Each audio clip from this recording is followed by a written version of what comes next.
efforts when it comes, number one, what is underinsurance? Number two, what are your efforts in terms of the underinsurance issue? Absolutely. Underinsurance, which after every major disaster, a couple things are happening, and thank you for really highlighting this issue, Assemblymember.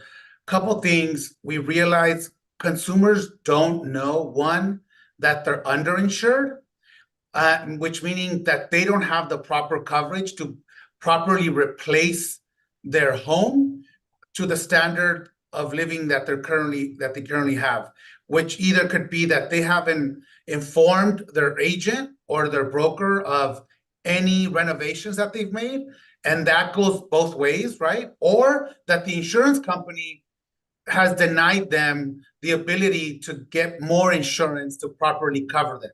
And that could be flood, earthquake. And so that's something that actually we've been seeing around the entire western part of the United States around wildfire. And so we are currently studying underinsurance through complaints from homeowners and a market conduct exam, which is a market conduct exam is an examination that we do on insurers after major wildfires. So, and this is something that actually Assemblymember Addis brought to my attention, so that we're looking at, as we mentioned earlier, we're working with, and we're also working with other states. So the National Association of Insurance Commissioners, which we are part of, our Western Zone region, which is made up the western half of the United States, we have the insurance commissioners from New Mexico, Oregon, Colorado, and Washington. We got together and we realized, wait a minute, this is happening in all our states as well. And so we created a working group, and the working group is looking at underinsurance. Specifically, the working group is examining underinsurance after all these major wildfires and trying to help us understand. We call underinsurance a major gap and a coverage gap, and trying to figure out what types and steps we can take to close this insurance gap in the future. So one example of what we did in California to close a protection gap, for say, is where we, like for example, in 2021, we required all policies to have building code upgrade coverage, for example, right, to close that protection gap.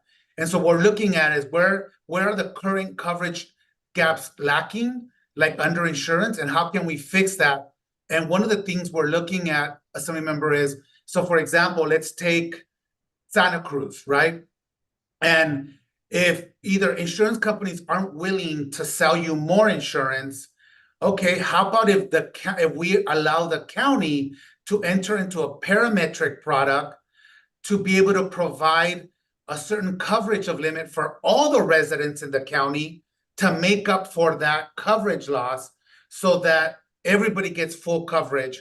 And so then it democratizes the coverage for everyone, right? So then everybody gets that coverage. So we've seen this happen in other countries as to democratize the rates. And so then it also brings down the cost, and it democratizes risk for everybody. So that's one of the innovations that we're looking at, to be able to close that protection gap and that coverage gap. So we have these 5 states coming together to look at that, to come up with some policy recommendations, regulatory recommendations. So stay tuned. We might be coming back to you with some policy ideas. Well, I look forward to it, and thank you so much, Commissioner. And I want to remind each of you that the Commissioner shared his email as well as the customer service line in multiple languages, and we'll share that information out again. And it's just been so important that you've been willing to spend your time with us. I understand that you were supposed to be at a conference and stayed in California because of the fires that are happening right now, and just really want to appreciate how dedicated you have been, and your presence here with us this evening. And we're going to move on. I'll say thank you, Commissioner. You're welcome to stay as long as you're able, but I know how busy you are. We're going to move on to Amy Bach, and we're just so fortunate to have Amy with us tonight. Amy has been since 1985, a professional insurance consumer advocate. She co-founded United Policyholders in 1991 and serves as the organization's executive director. United Policyholders is a nonprofit whose mission is to be a trustworthy resource for each of you that joined us here tonight, and a respected voice for consumers of all types of insurance across the United States. So Amy, we've got about 10 minutes for you to present, and then about 5 minutes for questions. And we're just so glad that you're here this evening with us. Thank you so much, Assemblywoman. It's my pleasure to be here. And, just to pick up on a couple things that the commissioner said, I'm here to give you the straight scoop from a nonprofit that doesn't take money from insurance companies, but knows a lot about insurance. And for over 3 decades, we've been putting together tips for making sure that you have the right insurance, that you take those steps to be in a position to be resilient if, God forbid, something comes along and damages or destroys your home, but then also be empowered to be able to be treated fairly if you have to file a claim. And so that's where we are coming from, and our website is a resource for you. I'm going to go through a couple of reality checks about where the market is right now for you as a property owner. You heard the commissioner talk about a couple of things that are really important. Making an inventory. Take your cell phone, and walk around your house, and narrate as you go. Here's my living room set. Here's my bedroom set. Open up the drawers, and then send that video off. That is really important. And certainly also, as he said, if you get that evacuation order, get out. But a lot of the people on my team went through losing a home in a wildfire, and so then they became volunteers. Some of them have joined our staff. And a lot of them have a lot of really good tips. One of which is always, have a go bag, and a lot of kind of mental health strategies. So just know, hopefully you will never need us, but if you do, our organization has a lot to offer. So I'm just gonna talk a little bit about where you might be with your own insurance right now, and just sort of cover a couple of basics, right?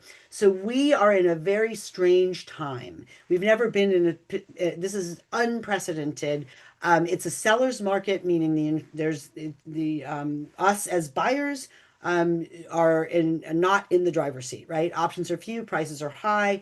Insurers are being much pickier, rejecting customers with homes, older roofs, galvanized pipes, trees around you.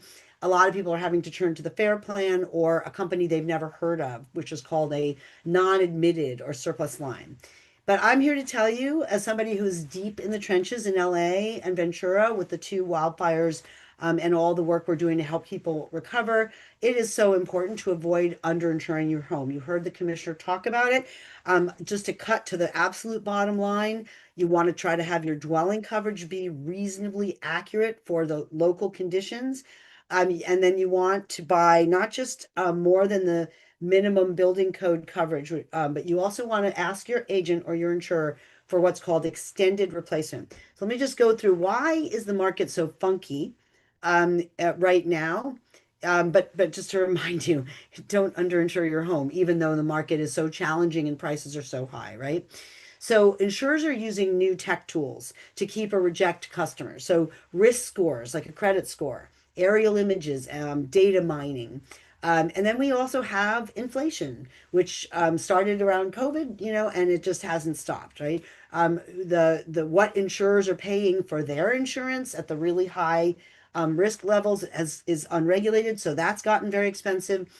And as you heard the commissioners say, insurance companies have been frustrated with how long it's been taking them to get their rate increases approved. And so they, in some ways, have been kind of on strike somewhat. But that hopefully is going to be improving.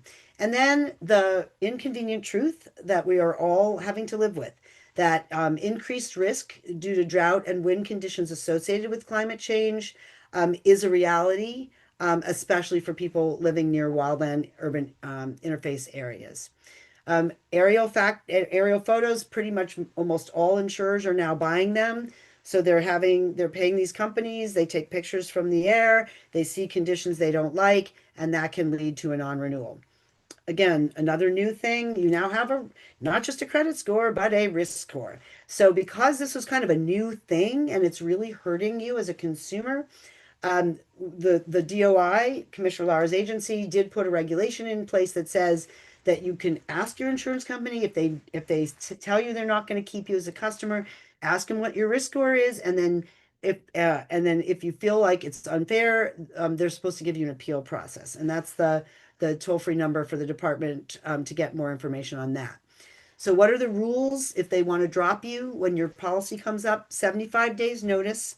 And they can non-renew you. Now, there are some non-renewal moratoriums in place, and I'm not aware whether or not there is currently one in your area, but you can easily find that out by going to the Department of Insurance's website and putting your zip code in. All right. You should be getting rewards now for creating clear space, 5 feet around your home, and complying with one of two sets of standards, safer from wildfires or the wildfire prepared home standards. Chief Berlant may go into that a little bit more when he talks. The FAIR plan is still your last resort. They have to offer you up to 3 million in coverage, but it's very bare bones. So if you do get dropped, start shopping right away, ask about your risk score, try to find a really good proactive agent that's not drowning their sorrows in the local tavern, but is actually combing the market to find options for you, right? If the FAIR plan's your only choice, keep shopping even after you put that coverage in place. But this is really important. Be prepared to make risk reduction home improvements. That is what insurance companies want to see.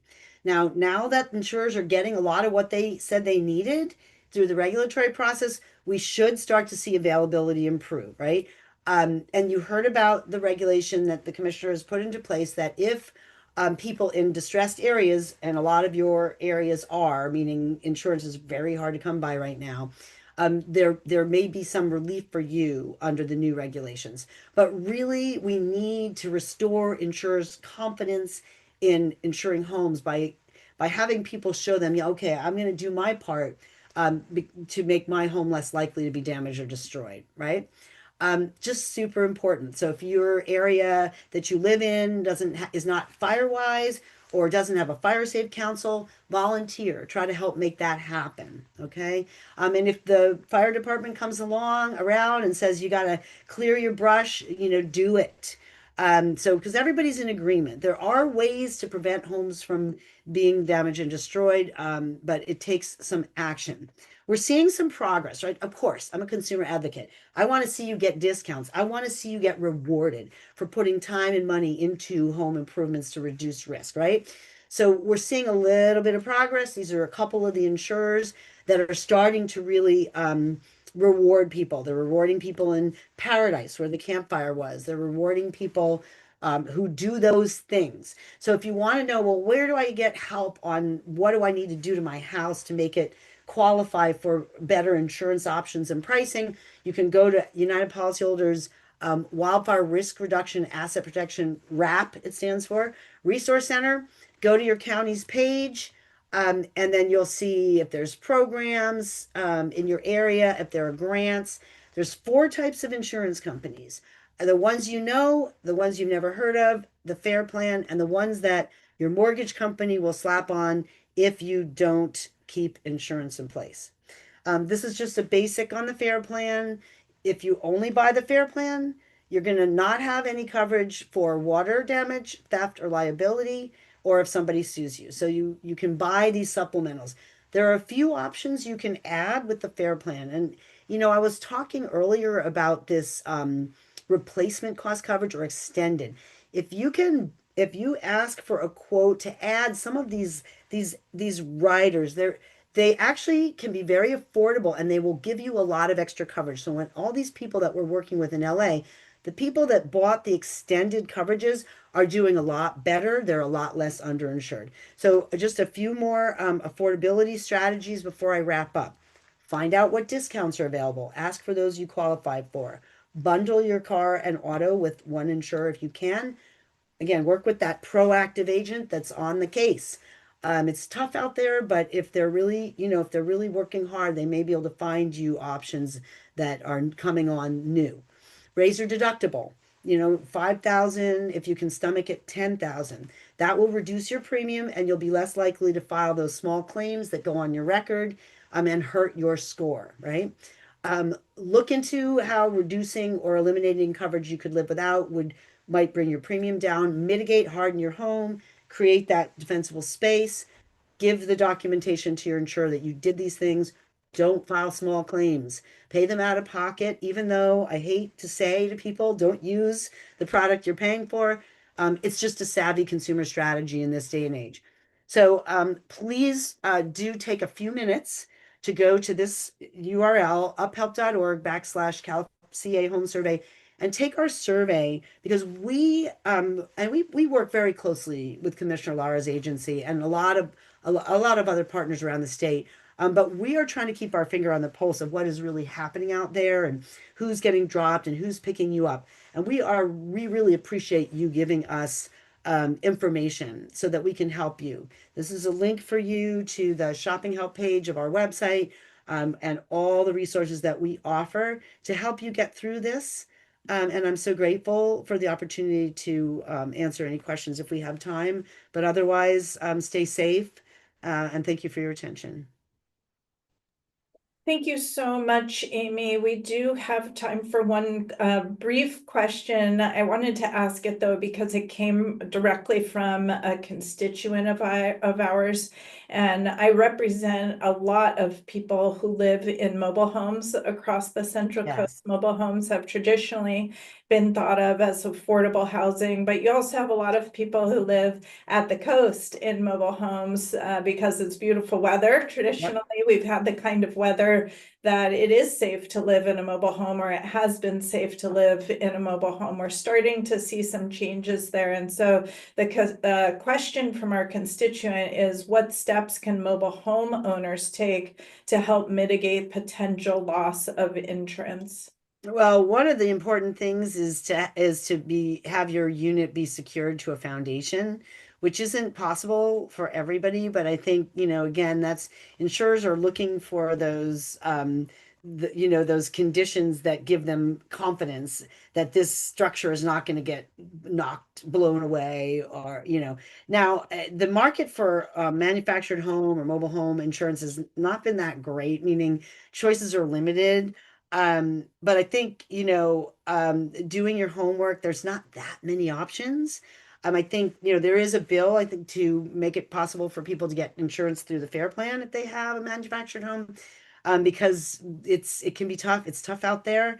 But again, if there's a way for you to be able to secure your home to the foundation, and then also to and I don't know if they make straps, that go over the roof. I know they make roof tie downs in areas where there are wind issues.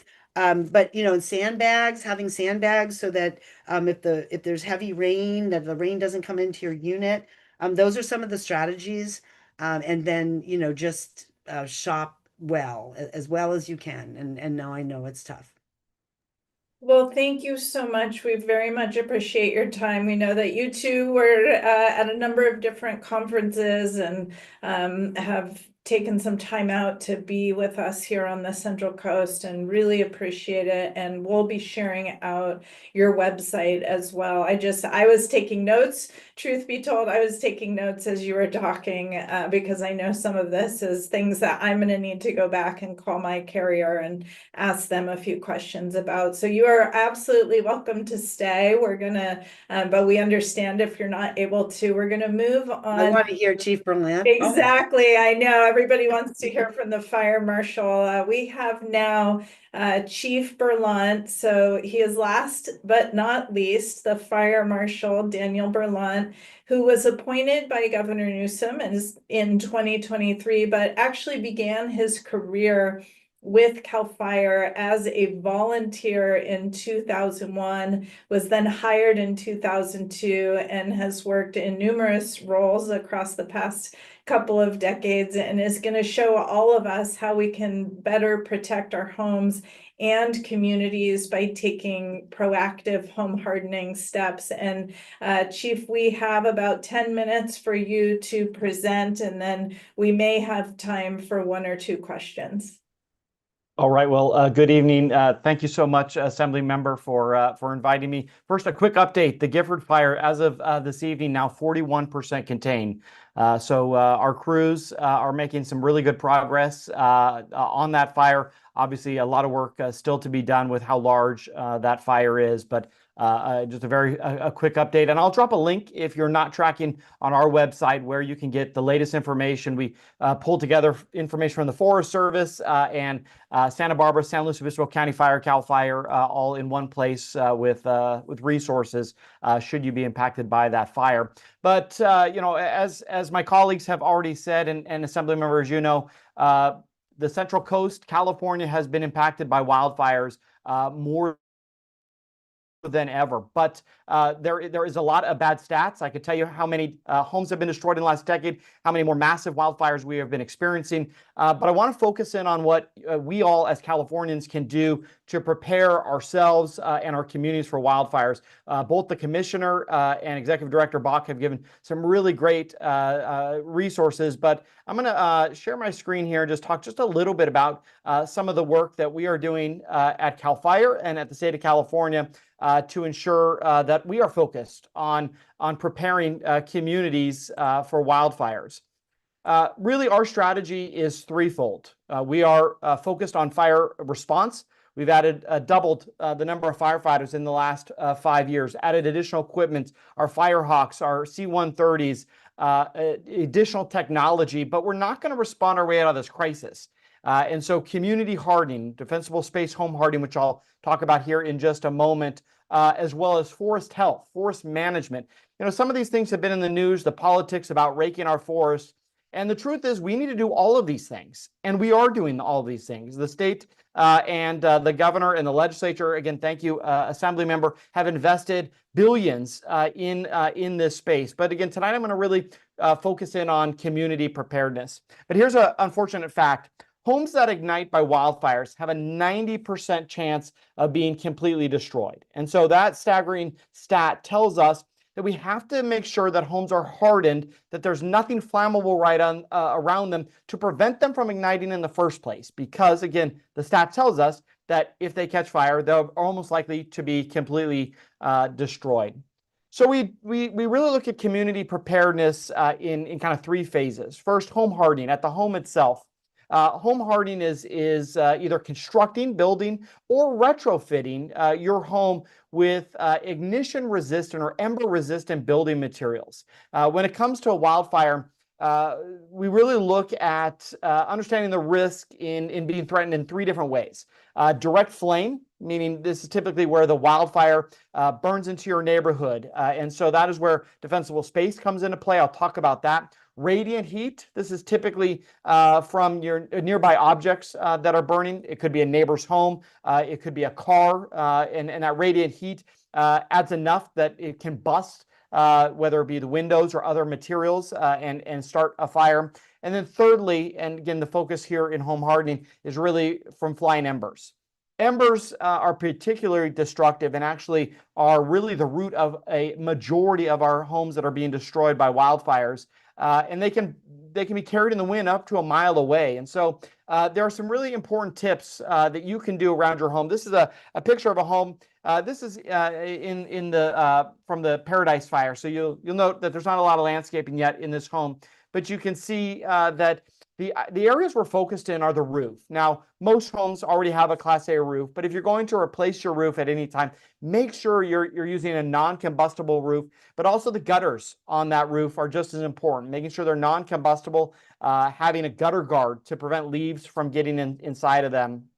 Mesh screening on the vents is really important. Installing a 1/16 to a 1/8 inch non-combustible, corrosion resistant metal mesh over those vents is really a low cost. If you're going to do one thing tonight and take away tonight, tomorrow, go buy mesh screening. You can go to any hardware store. It's very easy to do for most people. It's an affordable but very effective retrofit that one can take. But another one that's fairly easy, but most people don't think about, and that is installing a weather stripping to close the gap around your garage door. oftentimes around the garage door and the frame of the door itself, there's a gap. So we want you to use a weather stripping that has a greater than 1/8 inch gauge into it, and that is tested to be non-combustible, but it closes that gap so the embers can't penetrate into the garage, igniting whatever you have in your garage, which oftentimes include flammable items. But paired with home hardening is defensible space. This is the removal, or more importantly, the spacing of landscaping. We don't want bare dirt around homes. We want landscaping. We want trees. We want plants. We want color in our yards, but making sure that you're choosing fire-smart landscaping plants that are less likely to burn, or not as easily to burn, spacing so that if one does catch on fire, it can't easily move from one plant to the next. I really like to think of the best way to landscape your home is like a park-like setting. You've mowed down the grass, you've limbed up the trees, you've got plants, but they're nice and they're well spaced and they're well maintained. That's what we look for in defensible space. Here's this picture again with a few more defensible space items. And one of those that I want to really focus in here is related to zone 0. This is the first 5 feet around the home. And there's new science behind it. There's new requirements that are being worked on right now that essentially look at reducing anything flammable in that first 5 feet. You can see on the front of this home, again, this is a new home, so it's not, I'm going to show some other pictures of some more realistic modern existing homes, but you can see that they've used rock within the 5 feet around the building, or hardscaping around this home. They still have bark in this picture and in this home, but they've spaced it 5 feet. They still have plants, but again, they've spaced them 5 feet. And so that first 5 feet of removing anything combustible, the commissioner started off tonight with such a great reminder. We don't think about the trash cans, but I've seen so many homes that ignite because the trash can catches on fire first and then it spreads to the home itself. And so the best to your abilities, try to store those trash cans not right up against the home, but think about other combustible items, keeping it away from the home itself. This is just a quick little image of this new 5 feet zone we're talking about. Again, in this image and the video, you can see there still are plants, but this is a good one right there, wood decking. When you have a wood fence, it can easily spread right to the home itself. One of the things we saw in the LA fires is one home would catch on fire, and with these flammable pathways, like wood fences or even privacy shrubs, the fire would travel home to home to home. And so removing the 5 foot of wooden fence connected to your home and replacing it with some kind of non-combustible item goes a significant way at protecting your home itself. Now, again, the rules are still being written out for this new requirement. There's still the allowance of trees. There's still the allowance of potted plants and other vegetation. But the goal is to reduce as much flammable items within that first 5 feet as possible. I show this picture as I wrap up on this. This home has plants. This home has trees, but they are spaced. You can see they're not right up against the home. It may be hard to see, but the home itself has a wooden fence along the side of the home. But the piece that connects to the home itself is a metal material, so that even if that wood fence catches on fire, it can't spread the fire right up to the home itself. Here's another, again, beautiful home. They have lots of lush green plants. They have trees, but they've spaced them. They've limbed the branches from the house itself. And so these are the important things we are looking for when we talk about defensible space itself. I'll drop in the chat here as I wrap up a link to a really great website with resources called readyforwildfire.org. But before I do that, I just want to show this picture. This is some of the science. This is the field testing that has gone into defensible space home hardening requirements. In this experiment, and even in this fire photo here, the embers accumulate based on wind dynamics and other components stay within 5 feet of the home itself. And so that's why 5 feet has become this critical number for us. While 100 feet of defensible space is important, that first 5 feet of nothing flammable is so important. You can see this firefighter is not just trying to battle 1 or 2 or 3 or 100 or 400 embers. These are thousands of embers hitting, in this case, an apartment complex all at the same time. each one of those having the potential to ignite the bark, as we can see in this photo, the plants, and then spread to the home, potentially burning it completely to the ground. And so this defensible space requirements, the home hardening elements, these are all field tested. This is science-based. All of these videos and links to some of the science part will be on the website link that I show here in a moment. But as I wrap up, Assembly member, there are some really great resources at readyforwildfire.org. That's where you can learn more about defensible space, retrofitting your home for home hardening, becoming a Fireways community. And as you heard already from Amy, we've worked hard at the office with the commissioner, with stakeholders like Amy Bach and others to align these mitigations. What the insurance companies want to see line up with what we as the fire officials want to see. They line up with the science and what the researchers want to see. And so wildfire mitigation makes a difference.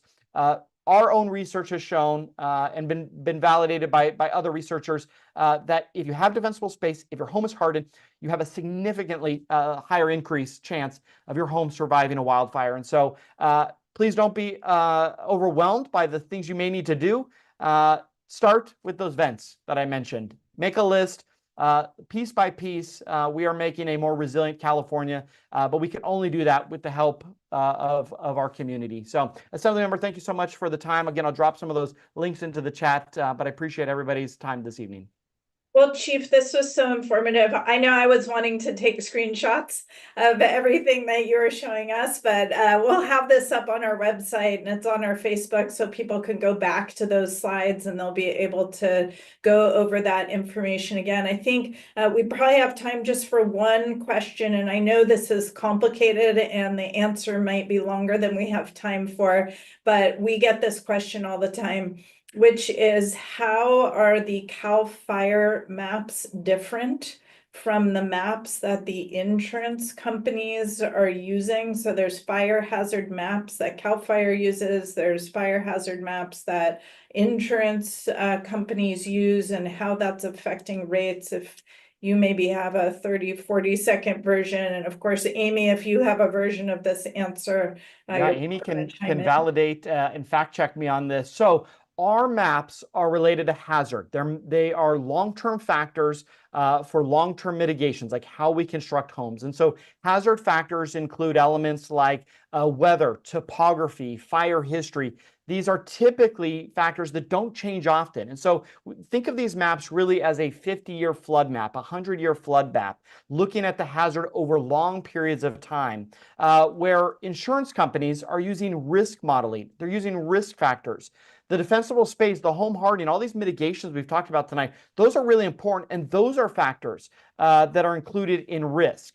So our map is hazard versus risk. And again, it may seem like a nuance to most people, but because we're tying long-term mitigations, we're looking at long-term hazard factors, where insurance companies are looking at much shorter-term risk elements, which again then include risk factors like water supply, but even other complications that add to the risk modeling that Amy can chat about. But it's hazard versus risk. It's a long-term score meant for long-term mitigations. But Amy, anything you want to add there? Please. I just want to, I will endorse what he just said, because the reality is insurers are not really using, they're not using the CAL FIRE maps. They are using much more I would say in some ways like detailed to the property type information, right?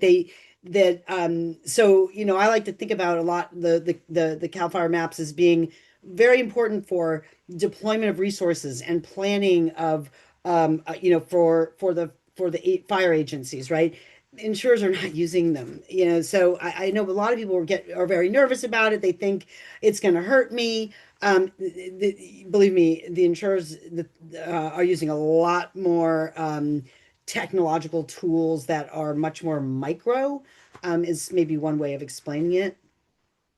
Well, I want to say thank you to both of you. I know that everyone that has joined tonight has found this very valuable. There's also a number of people that helped put us together, put this together this evening, including both of your staffs, Commissioner Lara and his staff, my district office staff who's on the Zoom and has been fielding questions this evening. And it's such a wealth of information. I can tell you that what I've heard from both of you and from the commissioner leaves me feeling more optimistic. I feel like there are things that I can do and that each of us can do to change what is happening for us. Certainly on a policy level, it's the job of the state of California, the legislature, the governor, the commissioner, to make sure that we're doing the right things to create mechanisms in the market to bring insurers back to the state, and it's beginning to work, and I'm heartened by that. But on a very, very personal level,